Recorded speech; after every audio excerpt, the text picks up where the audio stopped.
Всем привет, меня зовут Юлия Гендина, вы смотрите мой канал, который посвящен интерьерному вязанию. И это второй выпуск в рубрике «Что там у Юли?». «Что там у Юли?» – это такие мои выпуски о рукодельных делах моих, ваших, наших общих.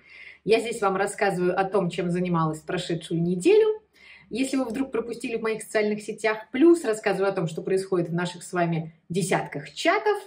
Перетираем всяческие рукодельные новости. В общем, такой, я надеюсь, веселый формат. Итак, что у нас в этом выпуске? Во-первых, Новый год уже буквально ползет к нам. Я вам расскажу, как я пообщалась с Дмитрием. Кто такой Дмитрий, расскажу впереди. Как он мне сказал: Юлия, ну давайте что-нибудь простое и быстрое к Новому году. И так родились елки. Елки – это интерьерное панно. В общем, расскажу подробнее. Что еще? Продолжаются мои эксперименты с карачаевской пряжей. На этот раз носки. Нет, не носки. Носки были в прошлый раз. На этот раз варежки. Потому что Гриша, мой сын, говорит, что мама, нужны варежки. Покажу вам процесс этих варежек. Расскажу, как карачаевская носочная пряжа в деле себя ведет. Что еще? Еще у нас в чатах баталии с вами по поводу крестиков в мозаичных схемах, но это, как обычно, вечная тема абсолютно. Что еще? Да, я запустила Бусти и положила туда много-много всякого интересного, и плюс положила туда курс по прямоугольному мозаичному пледу. Мои доны в ВК тоже увидят этот курс. В общем, обо всем поподробнее прямо сейчас. Поехали! Итак, первая новость про мой плед. Я вам показывала его в прошлом выпуске, а сейчас предлагаю вам взглянуть ко мне вот за это плечо. Вон он лежит на диване. Продвинулась я буквально, может быть, рядов на 10, но уже виден круто рисунок. Мне осталось, я думаю, еще таких вертикальных рапортов 4, чтобы уж точно вам показать его во всей красе. Ближе не показывать, потому что нет смысла. Он не сильно отличается от того, который я показывала в прошлом выпуске. Просто скажу, что это новый мозаичный проект. Пряжа карачаевская, цвета хаки и топленое молоко. Ну, а теперь новогодняя история про елки. Значит, пишет мне Дмитрий. Дмитрий – это бренд-менеджер в издательстве «Эксмо», с которым я общаюсь по поводу книг, по поводу презентаций, по поводу всего. И вот приходит ко мне Дмитрий и говорит: Юлия, у нас с вами традиционный онлайн-марафон. Я говорю: классно, Дмитрий, какой? Ну, как же, говорит, ВКонтакте у нас будет в декабре марафон вместе с лабиринтом. Давайте что-нибудь новогоднее свяжем. В прошлом году мы вязали там во время этого марафона мозаичную снежинку, как сейчас помню. Но у меня, к сожалению, проблемы все время с новогодней тематикой, потому что когда я думаю про Новый год, сразу представляются какие-то, вот знаете, как в школе делали вот эти вот елки из ткани или какая-нибудь мишура. Я говорю: Дмитрий, проблема, нет у меня никаких новогодних штук. А главное, что в этом марафоне нужно обязательно, чтобы это было быстро и просто. Вы знаете, я очень люблю быстро и просто, но не настолько быстро все-таки, как в онлайн-марафоне. Типа за 45 минут как-то вот особо ничего не могу сделать путного. А не путное делать не хочется. Ну, в общем, взяла я себе некоторый перерыв, чтобы обдумать, и думаю: ну хорошо, а что, если это будет интерьерное панно? Маленькое такое панно. Маленькое, но интерьерное. Окей, а что бы это могло быть? Надо выбрать какой-нибудь мотив. Пошли мои мытарства по Пинтересту. Не хочу никаких снеговиков, не хочу никаких Дедов Морозов, ни оленей, ничего. Хочу что-нибудь взрослое, что-нибудь емкое, минималистичное. Везде елки. Я бы сказала, везде елочки. Такие вот классические новогодние елочки. Не хочу такие елочки, хочу елку. И я ее нашла. И связала маленькое жаккардовое интерьерное панно. Давайте посмотрим поподробнее. Давайте сначала обратим внимание на декоративные элементы, главный из которых это палка. Я использовала обычную палку, которую можно найти на улице. Единственное, что подруга моя Ольга ее привела в божеский вид. Ну, в смысле, что она ее обтесала, сняла с нее кору. В общем, она такая теперь чисто икеевская получилась палка. Но другие свои панно я вешала на обычные палки, и мне даже нравилось, что с них еще кора свисает. В общем, такая была эстетика совсем деревенская, рустикальная. Вот. Но это вот такая совсем идеальная палка. Но обычная уличная, повторю. Чем она изогнутее, тем лучше на самом деле. Вот. Это более-менее прямая. Но у нее есть вот тут какие-то вот выпуклости. В общем, хорошая такая палка. В общем, берите любую. Дальше, пряжа, я пробовала это на Карачаевской, потому что у меня остатки были небольшие. Пряжа подойдет абсолютно любая, просто абсолютно. Единственное, вы выбираете либо потоньше, либо потолще, в зависимости от размера полотна, который хотите получить. Ну и небольшая бахрома, можно было сделать ее чаще. Меня хватило только вот на такую, не очень частую бахрому. Теперь по технике. Это жаккард крючком, но при этом поворотный. Но если мы присмотримся с вами к полотну, то увидим, что в каждом ряду здесь провязаны столбики без накида за дальнюю стенку. Именно такой тип жаккарда крючком я люблю, потому что именно при провязывании столбиков без накида за дальнюю стенку у меня получается наиболее прямой и четкий рисунок, что для меня в жаккарде очень важно. Понятно, что можно вязать столбиками с накидом, можно вязать там полустолбиками, такими, сякими, можно в раскол. Но я для себя выбираю именно такой классический столбик без накида за дальнюю стенку. Но при поворотном жаккарде, при поворотном вязании крючком, это стало бы проблемой, потому что изнаночные ряды мне бы портили картину. Но я вышла из этого положения очень просто. Я провязываю изнаночные ряды как лицевые. То есть я немножко разворачиваю руку и захватываю нить так, как будто бы я вязала лицевые. Можно различить все равно ряды. То есть вот видите, здесь галочки ровно стоят, а здесь они немножко направлены, да, немножко вправо смотрят. Здесь опять же немножко вправо, здесь ровно. Это как раз потому, что это все-таки изнаночный ряд, и руку я разворачиваю. Но главного я достигла. У меня в каждом ряду есть вот эти вот перемычки, в каждом ряду у меня столбик провязан только за дальнюю стенку. И таким образом и смена цвета нити, и сам рисунок получились именно такими, какими я хочу. Подробнее о том, как вот я разворачиваю и вяжу изнаночные ряды, мы с вами где-то это изучали. Где мы с вами это изучали? Мы с вами вязали вот такие вот вымпелы крючком, там точно это было. Плюс в книге это должно быть в главе про жаккард. Сам рисунок нашла очень просто в Пинтересте, искала что-нибудь новогоднее, не хотела никаких гномиков, снежинок и Дедов Морозов, хотела что-нибудь такое очень аскетичное, при этом взрослое, потому что я предполагаю, что все-таки мы будем не обязательно в детскую это вешать, но и в любую другую комнату в доме или, например, дарить кому-то. Поэтому, когда я увидела эти елки, это елки, то мне они понравились по двум причинам. Во-первых, очень простой узор, елка узнаваема, а главное, что если их расположить вот так в шахматном порядке, то получается еще и большая елка в итоге. То есть это большая елка, которая состоит из маленьких елочек. У меня здесь, правда, есть ошибка. Я почему-то первые две елки провязала как надо, то есть с длинным стволом, состоящим из двух столбиков. А дальше почему-то стала вязать короткие елки. У них ствол состоит из одного столбика. Не знаю, почему так случилось, но вот это так. Издалека это смотрится еще и как классическая геометрия. В общем, тут все сошлось. И новогоднее настроение, и взрослый, подходящий под любой интерьер рисунок, и действительно несложно. Так что вот такое получилось панно. Вам через видео кажется, что это черный цвет, например, или коричневый. На самом деле это такой темно-зеленый хаки. Вот, поэтому елки такие получаются зеленые на белом снежном фоне. Кстати, о новогодней теме. Продолжим ее снежинкой. Вы знаете, мы сейчас свяжем с вами по курсу «Мозаичная снежинка 3 в одном». Так вот, пишет мне моя подписчица Елена. Юлия, есть проблемка. Я говорю, слушаю вас внимательно. Проблемка оказалась очень традиционной. К сожалению, в центровой мозаике она встречается очень часто. Есть вопросы по поводу соединения рядов.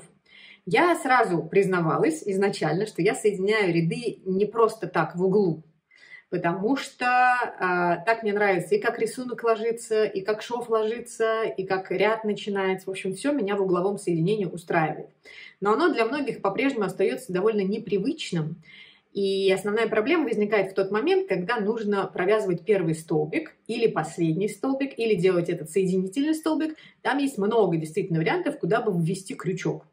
И если ввести крючок немножко не туда, то действительно рисунок начинает расходиться на углу, и это видно. Это видно особенно в таких центровых элементах, как вот снежинка, потому что она действительно по одной из диагоналей начинает немножко уезжать. Мы с Еленой сначала обсуждали в Телеграме все эти технические нюансы, потом я подумала, что можно для YouTube просто снять еще одно видео по центровой мозаике, провязав несколько рядов именно этой снежинки и акцентировать внимание именно на провязывание этих углов. И судя по вашим комментариям к этому видео, оно попало совершенно в точку, потому что вы там пишете, что да-да-да, ура-ура, наконец-то все понятно, наконец-то получилось. И Елена была довольна очень, потому что все получилось. Так что, если у вас есть проблема с центровой мозаикой и именно с соединением по углу, посмотрите, пожалуйста, вот это вот видео. Продолжаются мои рисовальные проекты, в частности, для цветочной геометрии. Это наш с вами большой чат на 4 с лишним тысячи человек. Так вот, для цветочной геометрии, для этого орнамента я нарисовала еще 2 вариации схемы. Одна из них мне прям запала в душу. Единственное, что меня останавливает, это вот этот вот плед, который за мной, потому что если бы не он, я бы немедленно пустилась и связала бы хотя бы небольшой плед или ковер вот по одной из новых схем. Сразу скажу, чтобы найти эти новые схемы, нужно зайти в тот же файл. То есть вы заходите в чат цветочной геометрии, там в закрепленном сообщении есть ссылка на файл, заходите по этой ссылке, и там 4-я, 5-я вкладка – это как раз те самые схемы. Но, опять же, у нас с вами разразилось обсуждение, потому что схемы-то я нарисовала, но крестики проставила не сразу. Более того, по-моему, на 2-ю из 2 я так и не проставила крестик. И, конечно, вы пришли ко мне с просьбой, а как же, проставьте, пожалуйста, крестики, мы без крестиков не можем. И это породило новую дискуссию. Крестики – это зло, или без крестиков вам никак не жить. Вы знаете мою позицию по этому поводу. Я изначально, когда только начала погружаться в мозаичное вязание крючком, никаких крестиков у меня нигде не было. И схемы у меня первые, если вы посмотрите самые ранние ролики на YouTube, если вы посмотрите эфиры в Instagram, то никакие крестики там не были проставлены никогда. Я изначально объясняла и хотела вам в голову заложить именно такую схему понимания мозаичной графики, что читать их на самом деле очень просто, если просто врубиться в эту логику. Но потом стало понятно, что, конечно, с крестиками удобнее. Как я уже говорила не раз, моя задача не усложнить вам жизнь, а упростить. Поэтому в схеме стали появляться крестики. Но когда схема очень большая, особенно когда там нет повторяющихся рапортов или рапорт очень большой, конечно, в Excel расставлять эти крестики – это очень нудная работа. Мало того, что она нудная и тратится очень много времени, так еще и ошибки совершаются. Именно потому, что это бесконечный Ctrl-C, Ctrl-V. И вы это можете видеть, потому что в моих курсах, в комментариях, потом в чатах вы пишете: ой, Юлия, кажется, вы здесь пропустили крестик. И да, я вас благодарю, и этот крестик доставляю, но потому что просто глаза в кучу в какой-то момент становятся. И, конечно, моя задача всегда была в том, чтобы научить вас смотреть и читать эти схемы без крестиков, потому что это даст вам возможности и самим их рисовать, и вязать кучу схем бесплатных, которые в Пинтересте есть, а дальше любую картинку на самом деле под мозаику уже самим переделывать. Более того, есть мастера, которые вам рисуют схемы обалденные, очень красивые, какие-то целые полотна, и там крестиков нет. Если вы научитесь понимать без крестиков, или если вы научитесь проставлять их самостоятельно, то вы сможете у этих мастеров брать, покупать эти схемы и вязать по ним немедленно, не дожидаясь, пока вам их кто-то проставит. Поэтому помните, что у меня на YouTube-канале есть видео о том, как понимать схемы без крестиков, но пойдем дальше. Я все-таки с вас не слезу. Поэтому я еще сниму несколько видео, где на примере конкретных схем, вот первое будет по схеме Ани Мороз, мы с вами вместе эти крестики будем расставлять. И я надеюсь, что вы поймете, что это правда просто. Это не требует от вас никаких особенных мозговых усилий. Честное слово. Что у нас происходит с вами еще в чатах? Ну, в чате про носки была прекрасная баталия, но это даже не баталия, просто было смешно. Значит, как вы знаете, у меня есть носочная тусовка. Я ее завела, когда сама вдруг начала вязать носки, вот такие тонкие, из классической носочной пряжи. И идея была этой носочной тусовки в том, что я пытаюсь вас завести в эту носочную тему, если вы никогда не вязали спицами носки. Я пытаюсь вас в эту тему завести, но максимально комфортным образом. То есть не сразу пытаться погружаться в особенности клиноподъема, в особенности набора хитрого, в узоры какие-то сложные, а просто на очень простой модели попробовать на зуб буквально. У меня же все так построено, да? Я вам даю чуть-чуть, чтобы вы попробовали. Понравилось, не понравилось. Если понравилось, то вы уже углубляетесь дальше. Так вот, чтобы вас не отпугнуть какими-то техническими, порой сложными для новичка деталями, я вам даю очень простую конструкцию носков. Более того, это вязание сразу 2 носков от мыска, чтобы вы не соскочили, чтобы у вас они получились, чтобы у вас не было проблемы одного носка. И идея там в том, что мы берем пятку бумеранг, потому что она тоже несложная. Классическая пятка тоже несложная, но в классической надо петли по бокам набирать, а это муторно. В бумеранге ничего этого нет. Вот, поэтому она простая, эта пятка. И мы вяжем 2 сразу, и от мыска, и без узора, просто, чтобы вы связали себе первую вашу пару носков или носок. Ключевое здесь слово «связали», да? Чтобы вы не застопорились ни в начале, ни в конце, ни в середине, а чтобы вы действительно доделали. Там простое закрытие петель, в общем, все просто. Но есть нюансы. Пятка бумеранг обычно садится универсально не на всех. Это известно, что люди с высоким подъемом, для них может быть узковато, могут быть узковаты носки с такой пяткой. Хотя пятку бумеранг можно вязать с клином подъема, можно ее углублять, но это уже следующие шаги. Вы просто сначала попробуйте на минимуме. Честное слово, попробуйте. Вдруг вас вообще это не затянет, вдруг вам покажется, что это не нужно. Но, спойлер, вообще-то вас затянет совершенно точно. Я это вижу по участникам, по их отзывам, которые никак не могут остановиться эти носки вязать. Так вот, в чем, собственно, было обсуждение. Пришла участница в носочную тусовку и сказала, значит, носки без клина подъема – это не носки. В целом я согласна, что, конечно, если вязать универсальные носки на всех, а не на себя, что если вы вяжете не в виде человека, то надо учитывать анатомическое строение ноги. Конечно, клин подъема лучше связать, потому что так есть шанс, что точно сядет. Не факт, что идеально, но сядет. В этом смысле прямая пятка, например, идеально была бы.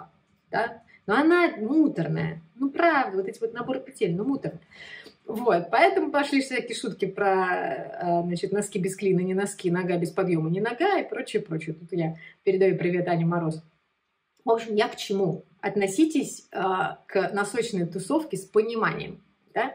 Это именно для новичков, именно для тех, кто никогда, но вот, в общем, ладно, давайте попробуем.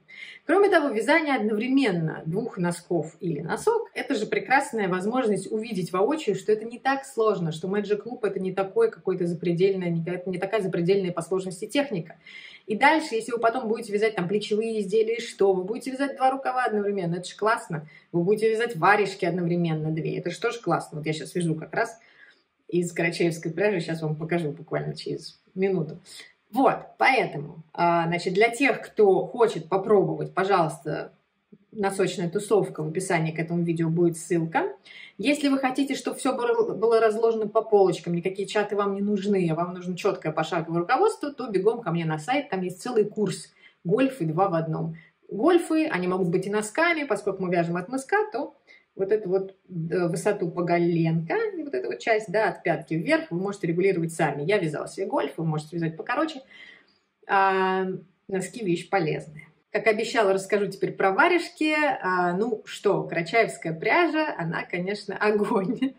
Ну, как огонь. Надо быть к ним готовым. Вот у меня моток носочной пряжи, я связала из него носки. И решила, что Грише еще и варежки свяжу, потому что действительно нужны теплые варежки. Ну, давайте посмотрим, как все это выглядит. Что сразу хочется сказать, не надо вязать из носочной карачаевской пряжи варежки. Ну, все-таки она такая, видите, жесткая, неровная. Понятно, что там потом постирается. Но почему я стала вязать? Потому что, во-первых, хотела попробовать, а во-вторых, мне нужны именно теплые варежки. Они реально теплые будут. Это уже сразу прям видно, непродуваемые, неубиваемые. Прям вот. Если вам нужны такие, то пожалуйста. Я вяжу сразу 2 варежки от пальцев. По тому же принципу, как и носки. Очень просто вывязываю клин. Вот этот вот для пальца. Вот он, видите, вот так выглядит. Вот сейчас я свяжу здесь резинку подлиннее, чтобы было еще теплее, чтобы ничего точно не задувало. Потом буду нехотя вязать пальцы. Нехотя, потому что не люблю. Прямо не могу. Вот, ну, быстренько свяжу эти там нехотя пальцы. Вот, и получатся такие прекрасные варежки. Сейчас я даже вам продемонстрирую. Одну. Вот такая вот. Смотрите, как красиво. Если не считать вот эти странные петли. Правда, она странная, конечно. Вот, тепло.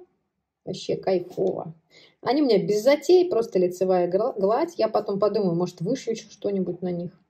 Хотите себе такие же, пожалуйста, у меня на сайте есть курс, ссылка будет в описании. Там комбо-курс «Шапка и варежки». Это спицы. Поэтому, если вы хотите попробовать спицами, пожалуйста. Все просто, без затей. Еще из обсуждений на прошлой неделе я задавала вам вопрос в Телеграме и в моем сообществе ВКонтакте. Нужно ли указывать автору работы на ошибки? Что имеется в виду? Ну, часто мы с вами в чатах, когда что-то выкладываем, свою ли работу или смотрим на работы других, мы всегда же оцениваем, да? И оцениваем мы иногда про себя, иногда обсуждаем с кем-то из своих друзей, а иногда высказываем свое мнение прямо в чате. И здесь есть нюансы, потому что, с одной стороны, когда мы выкладываем свою работу в чат, где-то там 4000 участников, мы имеем в виду, что кто-то да скажет что-нибудь. И, в общем, где-то в глубине души мы хотим, чтобы сказали. Но, наверное, мы можем себе признаться в том, что хотим, чтобы сказали что-то хорошее. Хотя, если у нас с самооценкой все в порядке, мы готовы выслушать и какую-то конструктивную критику. Потому что иначе зачем мы выкладываем, да? Мы же хотим, наверное, расти как-то. И, может быть, мы хотели бы, чтобы нам какие-то дали дельные советы. Но как мы можем быть уверены в том, что советы, которые мы получим, действительно дельные? Что они действительно от специалистов? А с другой стороны, какие такие специалисты могут быть прям уж такие? Ну что у нас тут, все дипломированные профессионалы в цветовых палитрах, не знаю, да, в интерьерных всяких штуках? Ну, хорошо, может быть, мы хотели бы, чтобы нам указали на конкретные ошибки в узоре, которые мы совершили. Или мы бы не хотели узнать об этих ошибках, когда огромный плед 2,20 на 2,20 уже связан, и что нам от того, что в 105-м ряду кто-то углядел ошибку? Мы что, распускать это будем? Или будем распускать? Или мы считаем, что нет, таким пледом с такой ошибкой пользоваться нельзя, нужно немедленно распустить. Ну или хотя бы как-то поправить эту ошибку. Есть же способы в мозаике, как поправить эту ошибку. В общем, вы можете видеть результаты опроса и в Телеграме, и ВКонтакте. Ну и если вам интересно, почитайте обсуждение в моем канале в Телеграм этого животрепещущего вопроса, потому что, конечно, главное, что, мне кажется, нужно вынести из такого рода дискуссий, это то, что всегда нужно быть тактичным. Нужно быть тактичным, взрослым человеком. И прежде чем давать совет или указывать на ошибку, нужно посмотреть, спрашивали ли нас об этом. Это мое твердое мнение, потому что если не спрашивали, то, возможно, наше мнение может человека обидеть, особенно если оно высказано в не очень тактичном виде. Ну, и если мы сами выкладываем свою работу, то логично тогда сразу и писать: девушки, хотела бы услышать ваше мнение по поводу цвета, нравится, не нравится, помните, что это вкусовщина. Хотелось бы услышать ваше мнение по поводу того, как я поработала с узором, нравится, не нравится, видите ли вы ошибки, если видите, то где. И тогда спокойно ожидать ответы на все эти вопросы. А если вы просто выкладываете свою работу, связанную, например, из остатков пряжи, и просто хотите сказать, что, блин, я это сделала, это мой первый опыт, или не первый, неважно. Как круто и как я счастлива, напишите в скобочках. И никаких, блин, ошибок. Даже если они есть, молчать. Не хочу о них знать. Я кайфую. Порадуйтесь вместе со мной. Все, это честный подход. По-моему, так. Теперь моя любимая рубрика «Ответы на ваши вопросы». Где я беру эти вопросы? Я беру их в основном в YouTube. Спасибо вам за них. Я стараюсь отвечать. Если не получается отвечать, собираю их здесь, в моих выпусках, и отвечаю сразу. Итак, вопрос Светланы, очень традиционный. С какого ряда продолжать вязание, если у нас ограниченный раппорт? Ну, что значит ограниченный раппорт? Ну, ограничен схемой, да, если дальше нет продолжения, нет рядов, как определить, с какого ряда, собственно, мы вяжем? Светлане и всем советую посмотреть мое видео «Урок по мозаике», который так и называется «Как продолжить раппорт». Я там на примере конкретной схемы рассказываю, как смотреть на полотно, как видеть рисунок. И особенно если это, например, сдвигающийся рисунок, двигающийся, да, по диагонали. Как найти это место, с которого продолжать? Спойлер, смотрим на картинку, потому что если вы провязали ввысь уже один раппорт, то значит следующий ряд, он будет где-то внизу. Вы уже его провязывали, надо просто его найти. Здесь позволю себе вставить эту реплику от Натальи. На самом деле это не просто реплика, но еще и просьба. Наталья, во-первых, большое спасибо. Я рада, что я открыла для вас бездну. И я рада, что вы теперь будете крючком вязать не только мочалки. И еще я рада, что многие откладывают спицы и теперь начинают вязать крючком. По поводу вашего пожелания. Да, я периодически показываю изнанку, просто в мозаике изнанка, она же полосатая. Я не вяжу двустороннее полотно, вот, поэтому в моей мозаике она просто полосками. Вот, но буду показывать. Татьяна спрашивает про карачаевскую пряжу. Все прекрасно, но почему нельзя было в одну нить? Почему она такая толстая? Татьяна, смотрите, у карачаевской пряжи есть все-таки несколько разных видов пряжи. Есть трехнитка, есть двухнитка. Я вяжу из трехнитки, потому что, в принципе, мне нравится толстое полотно. Я вяжу крючком 5,5, поэтому трехнитка мне самое оно. Двухнитка потоньше, но посмотрите мой предыдущий выпуск, а также посмотрите мой обзор по карачаевской пряже. В двухнитке есть проблемки. Все-таки там наблюдается в разных цветах разная толщина нити, есть разрывы, в общем, такое себе дело. Сколько я знаю, есть таблетки у них так называемые, то есть нити, смотанные в таблетки, там очень тонкая пряжа, прям бобинная, тонкая получается. Может быть, вам она подойдет, но вообще свет клином на карачаевской пряже, конечно, не сошелся. Есть гораздо более приятные и на ощупь, и в обращении нити.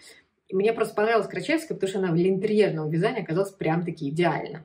Спасибо большое за ваши комментарии, вопросы по поводу моих книг. Каждый раз, когда я их вижу, эти комментарии, я понимаю, что все не зря, все прям правильно сделано. Но понимаю, что надо пояснить некоторые вопросы. Смотрите, 3 книги, которые у меня есть. Первая книга «Нескучный плед», вторая книга «Уютная геометрия», третья книга «Цвет на крючке». Они все про разные. Они не пересекаются. Потому что многим кажется, что все 3 книги про мозаичное вязание крючком. Я занимаюсь не только мозаичным вязанием крючком, я вообще популяризирую и интересуюсь глубоко любыми техниками вязания, которые подходят для интерьера. Если мы отбросим шапки, шарфы, носки, потому что все-таки Россия холодная страна и нужно утепляться, и даже иногда плечевые изделия, то есть это я вяжу для души, а для еще большей души, для удовольствия и для того, чтобы поделиться моими знаниями с вами, я все-таки занимаюсь интерьерным вязанием. И на одной мозаике свет клином не сошелся. Поэтому мозаичному вязанию крючком посвящена только первая книга, которая называется «Нескучный плед». Там схемы, там техники, там все. И то надо здесь такую галочку поставить, что с тех пор, как я ее выпустила, это было в марте 2021 года, все-таки много воды утекло. Мы с вами уже кучу всего связали, уже больше стало проектов вафельной техники. Много всяких нюансов открылось в схемах. Поэтому сейчас, вы можете это проследить по моим урокам в YouTube и по Телеграму, что сейчас я и схемы рисую по-другому, и вяжу разнообразнее. Но для того, чтобы познакомиться и окунуться в эту технику, книга «Нескучный плед» самое оно. В уютной геометрии я обращаю свое внимание на базовые техники вязания крючком, которые идеально ложатся в интерьерное вязание, потому что они универсальны, потому что, изучив одно что-то, можно его связать в разных видах. То есть я специально выбирала эти техники, чтобы максимально легко их было вязать и максимально комфортно их было и универсально встраивать в интерьер. Это не про мозаику, там ничего нет про мозаику. А в книге «Цвет на крючке» акцент на цвете и на тех техниках вязания крючком, которые позволяют поиграть этим цветом. Там есть вкрапление небольшое мозаики, потому что я не утерпела и туда интегрировала цветочную геометрию, потому что уж очень мне хотелось дать вам в развернутом виде эти схемы. Там про жаккард, там про интерлак, в общем, про другое немножко. Поэтому все три книги разные. Что касается конкретного данного вопроса по поводу того, что нет схем в уютной геометрии. Да, там нет схем, потому что я не предполагаю и не хочу вас погружать сразу в схемы. Эта книга все-таки для новичков, а я хочу ввести вас в этот вязальный процесс без вот этого скрупулезного изучения закорючек в схемах, вот без вот этого классического такого образовательного вязального, знаете, вот вязальной традиции. Я все понимаю, что есть классический подход, что надо сразу схеме обучить, чтобы человек потом мог разобраться по любой книге и так далее. У меня другой подход. Проще, базовей. Я хочу сразу вам дать понять, что вязание – это больше про удовольствие в процессе, а не про скрупулезное изучение схем. Вот и все. Можете со мной не соглашаться, естественно, это нормально, абсолютно. Но я вижу по тем людям, которые никогда не вязали, и вот начали вязать с книгой «Уютная геометрия» под мышкой, я вижу, что я угадала, что вот этих людей я осчастливила, и я рада.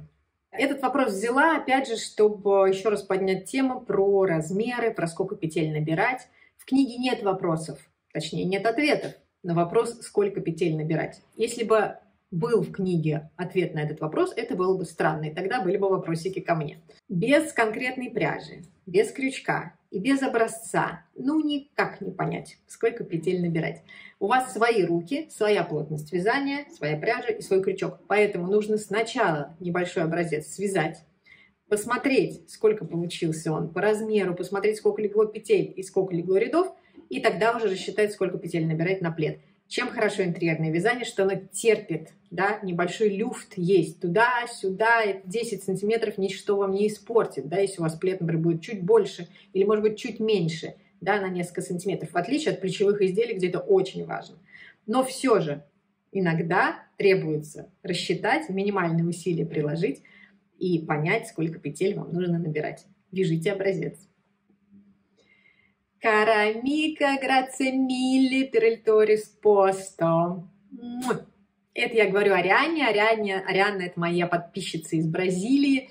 Мы с ней давно знакомы вот так вот в онлайн-режиме, и я очень рада здесь показать вам ее комментарий тоже. Она пишет, что как прекрасно, как ей нравится формат новый вот этих моих выпусков, как все интересно, как она меня целует и все такое. Вот, в общем, Ариана, чао! Спасибо за ваш вопрос про соединение нити. Я, знаете, в общем, не заморачиваюсь абсолютно. Я завязываю узелок, дальше развожу его концы, просто ввязываю в полотно с изнаночной стороны, завожу его иголкой или крючком за, там, не знаю, 5-6 перемычек на изнаночной стороне, и все. Единственное, что я стараюсь на пледах особенно не соединять нить в середине пледа. Стараюсь это делать по бокам, тем более, что если это обрезная мозаика, прямая, то, в общем, если я вижу, что мне не хватит нити на весь ряд, я лучше обрежу побольше, да, так, чтобы у меня, чтобы все-таки не было этого узелка на другой стороне. Вы знаете, что пледом мы пользуемся довольно активно, эти кончики потом могут вылезти. С другой стороны, если считать, что это бог и стиль, ну и пес с ним.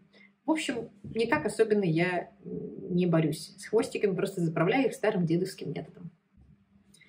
Ну, тут крик души. Вы же обещали, почему вы не отвечаете? Друзья, я стараюсь отвечать, но тоже поймите, да, что вопросов бывает много, вяжу я много, времени бывает иногда мало. Всегда знайте, что я очень внимательно отношусь к обучающим урокам на своем канале в YouTube. И это значит, что там есть ответы практически на все вопросы. На 85% ваших вопросов есть ответы в моих обучающих роликах. Поэтому не ленитесь, возьмите себе за труд просмотреть. Да, их много, штук 15 там точно уроков по мозаике, но в них, правда, есть все вопросы. И про крестики, и про особенности вязания по кругу, и про особенности вязания с центра, и про цвет, и про раппорт. Про все, честное слово. Кроме того, не забывайте раскрывать описание в этих роликах, там вы найдете схемы. Давайте теперь посмотрим на ваши работы, которые вы выкладывали в чатах на этой неделе. Ну, очень много восторгов вызвал вот этот плед Натальи. Она выложила его в чат по нескучному пледу. Ну, здесь, конечно, привлекает все. И обилие орнаментов, и эти дивные ящерки. Посмотрите, как они классно смотрятся. Но я хотела обратить ваше внимание на этот плед еще и по другой причине. Это тот случай, когда обилие, да, разнообразие орнаментов совершенно не портит готовые изделия. Почему? Нам все время кажется, что вот, если мы начнем один за другим, разные узоры, и они будут узкими такими полосками, то это будет какое-то просто цирк и веселье, за которое потом еще оправдываться перед самим собой придется. Посмотрите, как здесь все удачно легло. Почему от этого пледа, как я говорю, голова не болит? Да? Почему хочется его рассматривать? Почему он такой приятный получился?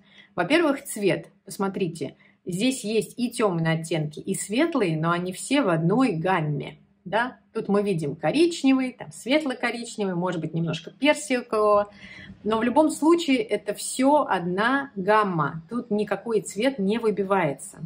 То есть взяли один темный, взяли еще один оттенок чуть посветлее, взяли один светлый, еще оттенок чуть потемнее от этого светлого, и все. Да? И вот у нас уже очень прекрасное гармоничное изделие. Это первое. Второе. Да, мы видим здесь разные совсем орнаменты. Даже не могу посчитать, сколько их. Но на там первую скидку хотя бы 6 уж точно есть. Но посмотрите, а примерно соблюден их порядок, да? То есть мы видим, сразу бросается в глаза геометрические полоски, их 1, 2, 3, и они распределены по этому пледу в понятном порядке. Одна полоса посередине, две другие справа и слева. Более того, если считать, что центральная полоса вот эта геометрическая, да, то от нее направо и налево полосы распределены в симметричном порядке. То есть у нас ящерицы вот есть справа, ящерицы есть слева. То есть это все-таки продуманно, не совсем случайно расположены эти полосы. Кроме того, и справа от геометрии, и слева от геометрии мы видим зигзаг. И справа от зигзага, и слева от зигзага мы видим один и тот же узор. Да? Дальше одна и та же полоска. То есть все-таки расхождение этих узоров от центра симметричное, что тоже, конечно, радует глаз, что это не впопад они поставлены, а все-таки есть какая-то задумка. Была ли такая задумка у автора или просто так случайно получилось, мы не знаем. Но факт остается фактом. Все это и цвет, и все-таки с умом расположенные эти полоски, они дают этот эффект продуманного полотна. Вот хотела вам его показать, очень красиво.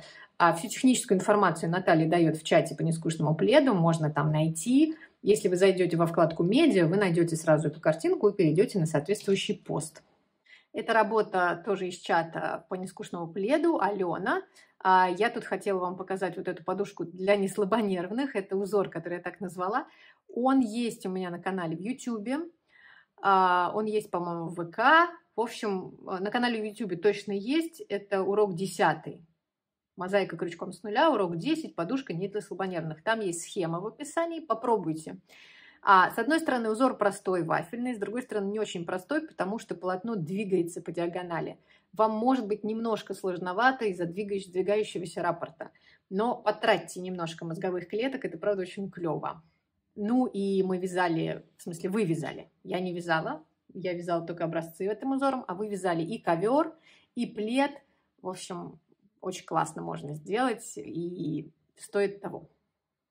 Ожил чат по Баварии. Я говорю ожил, потому что некоторые наши чаты, они все-таки узкотематические, и в них не так часто появляются работы, как в других чатах. Но вот чат по Баварии, QR-код на него есть в книге «Цвет на крючке», по-моему, да. Вот. Ну и, в принципе, в моем канале в Телеграме есть ссылка на этот чат, и в описании вы найдете к этому видео ссылку на этот чат. Значит, вот Татьяна показывает нам свою работу, подушку, связанную в этой технике. И впервые я увидела комментарий, что вязать было сложно. Ну, смотрите, Бавария вообще техника несложная, в том смысле, что она проста для понимания, там ничего особенного запоминать не сложно, не нужно. Но немножко устаешь от обилия вот этих вот накидов, которые приходится делать, потому что сама техника объемная, дает узор объемный, полотно такое пышное. И пышное оно за счет вот этих рельефных столбиков, а рельефные столбики — это миллион накидов, которые мы с вами делаем. Не знаю, что именно Татьяне было сложно, вот это вот бесконечно накидывать или что-то другое, но попробуйте все равно. Техника веселая, и она универсальная тоже. Можно вязать и как по кругу, и из центра. Прямо и очень много всего, особенно если у вас много остатков. Я продолжаю свои эксперименты в пулинге. В прошлом видео я вам показывала 3 мотка пряжи Шахенмайер, которые я так и не попробовала пока. И вот я попробовала. Во-первых, вот такая схема мною была в итоге выведена в программе. Я очень хотела как раз ее реализовать и начала. Сейчас вам покажу, что из этого получилось. Маленький спойлер. Ромбот, конечно, красивый, но получаются квадраты. Итак, что же у меня получилось из этого мотка? Значит, пряжа называется Шахенмайер, если я правильно читаю. Merino Extra Fine. Написано Blend Pulling, что нас приводит к мысли, что пряжа подходит для пулинга. Но дальше вот мы имеем вот такую вот картинку. Тут вертикальные полосы нарисованы, что нас немножко настораживает. И кажется, производитель нам хотел сказать, что для пулинга как бы подходит, но клеток не ждите. Но, тем не менее, решила я попробовать. Посмотрим еще на данные. В 100 граммах 340 метров. Это для меня, конечно, безусловно, вызов, потому что я из такой тонкой пряжи практически не вяжу интерьерные вещи. Но очень уж хотелось попробовать. В итоге я взяла крючок 4. Можно было и тоньше, но для меня 4 был самое оно. Давайте посмотрим на саму пряжу. Пряжа действительно мягкая, очень приятная. С виду здесь мне показалось больше цветов, чем в итоге я нашла. То есть кажется, что здесь тут и фиолетовый, и горчичный, и красный. То есть кажется, несколько оттенков красного. Но на самом деле уже в самой пряже все эти оттенки уложились в одну цветовую секцию. Значит, что я сделала? Я выбрала в итоге схему, исходя из которой получился вот такой вот образец. Ну, понятно, что я вяжу вот так вот снизу вверх, понятно, что он еще слишком мал, но уже виден рисунок, поэтому я решила вам уже его показать. Вот о чем я говорила, что на самом деле здесь 3 цветовых сегмента. Горчичный, темно-синий и красный. Просто в красном есть несколько оттенков. Есть чуть посветлее, есть чуть потемнее, ближе к фиолетовому. Но именно переходы вот здесь в районе красного, они и делают этот рисунок таким интересным, потому что там, где красный граничит с темно-синим, он как раз сам темнеет. Вот эти столбики, они сами темнеют. И получается здесь, что плавный такой градиентный немножко переход от темно-синего к красному и дальше. Я выбрала рисунок с ромбами. По факту я думаю, что это получится, судя по всему, все-таки квадраты, потому что я уже вижу, что пойдет сейчас вот эти красные линии вверх. И там, где на рисунке у меня синие были ромбы, там будут на самом деле квадраты. Но все равно очень красиво, очень классно. Смотрите, как сочетаются цвета. Что касается размера полотна. Ну, нужный мне фрагмент, вот нужный мне рисунок можно вывязать только на полотне вот такой ширины. Это, сейчас лень идти за сантиметром, но, в общем, это, я думаю, где-то 45 сантиметров шириной полотно. Я потом в описании к этому видео напишу технические характеристики про пряжу и сколько у меня получилось полотно. Я думаю, что это где-то 45 сантиметров. Конечно, 45 сантиметров это я не знаю для чего может быть. Ну, например, для широкого шарфа, да. Вообще эта пряжа как раз подошла бы для шарфа, она и с мериносом, она мягкая, приятная, и само полотно, получается, это же шахматка, оно получается не слишком плотным, то есть он будет струиться немножко, не будет колом стоять. Поэтому, в принципе, ну да, можно было бы оставить для шарфа, вязать такой шарф. Если вязать плед из таких ниток, то будьте готовы, да, что это тонкий крючок все-таки. 4. Может быть, для вас он не такой тонкий, тогда будет все нормально, но все равно процесс будет не быстрым, но действительно плед получится очень качественным, прекрасным, хорошим. Что касается расхода, когда я покупала эту пряжу, я видела там образцы, и там как раз из одного такого мотка получался квадрат где-то 40 сантиметров. Где-то 40 на 40 там был квадрат, а если прямоугольник, то где-то был 30 на 50, по-моему, что ли. Ну, в общем, такой ни то, ни сё абсолютно. То есть, если вам захочется связать из такой пряжи шарф, то понадобится не меньше 4 мотков. Ну, все-таки, чтобы это был нормальный шарф, не меньше. На плед даже стесняюсь посчитать, сколько нужно будет таких мотков. Пряжа дорогая. То есть, ну, 800-1000 рублей за моток, вот такой вот где-то. Ну, то есть, понятно, что можно найти где-то по акциям и по всему, но имейте в виду, что это, конечно, не по Патье Joyful по цене. Но и ощущения совсем другие, правда. И еще важно сказать, в смысле самой техники пулинга, что здесь действительно от секции к секции они плюс-минус одинаковые. Те, кто вязал в пулинге, меня поймут, здесь, правда, вязать очень просто. То есть, как из Папатьи. Не надо вообще париться, не надо ничего подтягивать. Прям очень хорошо прокрашена нить, действительно, для пулинга. Так что, какой главный вывод, да? Не боимся. Если мы видим, что написано Planned Pulling, но при этом на картинке нарисованы полоски, а не квадраты и не ромбы, то бояться не надо, эта пряжа все равно подходит. Все равно можно из нее вывязать ромбы. Так что в сухом остатке я бы, конечно, вязала из этой пряжи, если бы ее было у меня много. Вот. Ну, а если немного, то шарф, да. На интерьерные вещи я бы, ну, плед, да, но подушку я бы не стала из нее вязать. Все-таки дорого что-то получается. Много вопросов возникает по жаккарду. Да, мы про жаккард не забываем. У нас есть с вами отдельная группа по жаккарду. Я там на примере небольшого ковра дорожки вам показываю, как, собственно, я управляюсь с клубками. Об этом же мы с вами говорили в 3-й книге «Цвет на крючке». И вот вам для затравки, для интереса показываю работу Арианы. Как раз моя подписчица из Бразилии. Вот она связала этот коврик или плед. Посмотрите и на цвета, и на исполнение. Прям красота. Сейчас будут мои восторженные просто отзывы про ваши работы в нашей группе по Перу.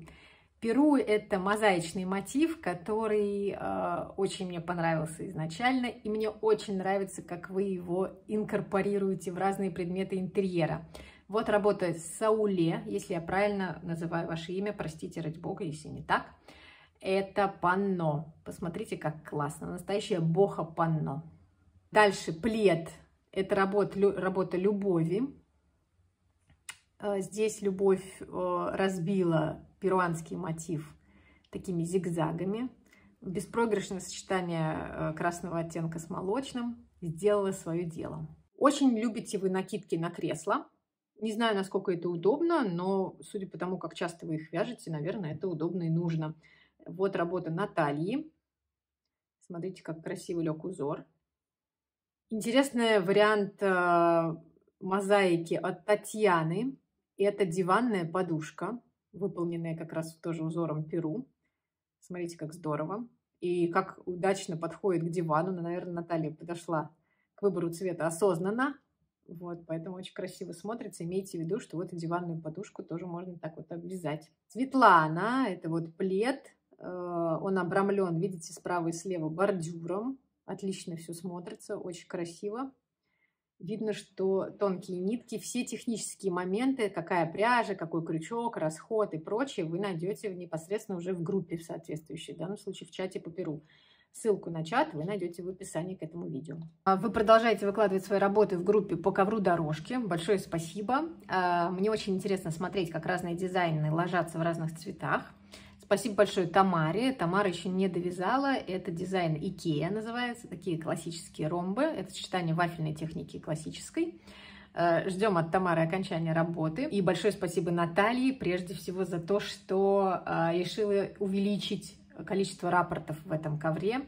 Огонь смотрится. Мне очень понравилось. И всем понравилось очень в чате. Наталья, классная работа. А сейчас будет прям елей-елей. Я хочу сказать вам огромное спасибо за поддержку, правда. Неважно, как вы меня поддерживаете. Ставите ли вы просто лайк этому видео. Это позволяет этому видео показаться большему количеству людей. Нажимаете ли вы колокольчик здесь в YouTube, да, чтобы все мои новые видео вам приходили в виде уведомлений. Подписываетесь ли вы на мой канал, подписываетесь ли вы на мое сообщество ВКонтакте или вступаете ли в группы в Телеграме. Оставляете ли вы комментарии здесь, там, там, там. Это большая поддержка для меня, подспорье. Участвуете ли вы в обсуждениях. Да? Это все дает мне понимание, что все не зря. И дает мне силы и энергию на то, чтобы продолжать и развивать. Потому что главная моя цель все-таки популяризация. Сдвиг, да, этого направления вперед, постоянный. Мне не скучно, вам не скучно. Так мы справимся со всеми проблемами, которые происходят вокруг нас. Что произошло на прошедшей неделе? Я открыла Boosty. Что такое Boosty? Boosty – это платформа, которая помогает поддерживать авторов, то есть меня, производителя контента. То есть я рисую схемы, снимаю видео, создаю для вас новые группы, ищу какие-то новые идеи, и вы можете меня поддержать в этом. Как вы можете меня поддержать? Вы можете просто зайти в мой канал Boosty, ссылка будет в описании, и, например, кинуть мне какой-нибудь разовый донат. Я сейчас там собираю деньги на новую камеру, чтобы снимать для вас видео более высокого качества. Чтобы снимать больше, чтобы снимать лучше. Это будет модная, современная, профессиональная камера, а не телефон, да, как сейчас у меня. Это позволит и мне вырасти, и вам будет приятнее, возможно, смотреть, и какие-то новые возможности откроются нам всем. Вот, то есть вы можете прийти, там, не знаю, кинуть мне 100 рублей на эту камеру или сколько вы захотите. Я вас поблагодарю, как я благодарю уже 7 человек, которые мне туда задонатили. Спасибо вам огромное. В описании к этому видео всех поименно укажу, всех, кто мне задонатил. Большое спасибо. Кроме того, на Boosty вы можете купить подписку месячную. Что это вам даст? Я туда выкладываю схемы разные, которых нет больше. Я туда выкладываю для вас, например, курсы, да, в качестве подарка. Я там даю вам какие-то скидки. В общем, я даю вам плюшки, вы за это оформляете месячную подписку. Можно ее оформить, потом отменить, например. Это тоже поддержка. Можно оформить и оставить. Да, это такая поддержка. Единственный важный момент. У меня похожая есть система в ВКонтакте. Там есть такие доны, это платные подписчики, которые тоже оформляют себе месячную подписку и тоже за это получают всякие плюшки. Так вот, если вы уже дон ВКонтакте, то идти в Boosty и оформлять себе эту подписку не надо, потому что контент там один и тот же. Ну, то есть меня точно не хватит, чтобы и для ВКонтакте отдельный контент какой-то делать, и для Boosty. То есть и там ограниченный контент только для моих платных подписчиков. Просто много людей мне писало, что для ВКонтакте им неудобно и хотелось бы в каком-то другом месте. Так вот, для тех, кому неудобно ВКонтакте, есть теперь Boosty. В Boosty есть еще классная фишка. Вы не обязательно можете подписываться, оформлять ежемесячную подписку. Вы можете, например, купить какие-то конкретные схемы по определенной цене. Тоже такие просьбы часто ко мне поступали, что мне не нужна подписка, я не хочу таким образом вас поддерживать, например, хочу по-другому. Но вот эта схема мне очень нравится, как бы мне ее прикупить отдельно. Вот в Boosty вы можете это сделать. Поэтому еще раз большое спасибо вам за поддержку. Я сегодня, кстати, почти нарисовала уже схему. Вот сейчас она пока в черновике. Я ее выложу и в ВК для платных подписчиков, и в Boosty. Вы сможете ее там поиметь и повязать. Вот. Но главное, что еще раз хочу вам сказать. Большое спасибо. Для меня, правда, очень важна ваша поддержка.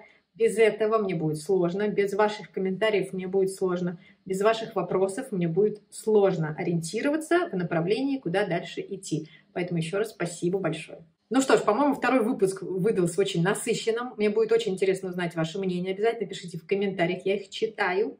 Может быть, не на все отвечаю, но читаю точно. Поэтому пишите, что вам понравилось, что не очень понравилось, какие темы вас еще интересуют. Что вы думаете по поводу крестиков? Что вы думаете по поводу клиноподъема в носках?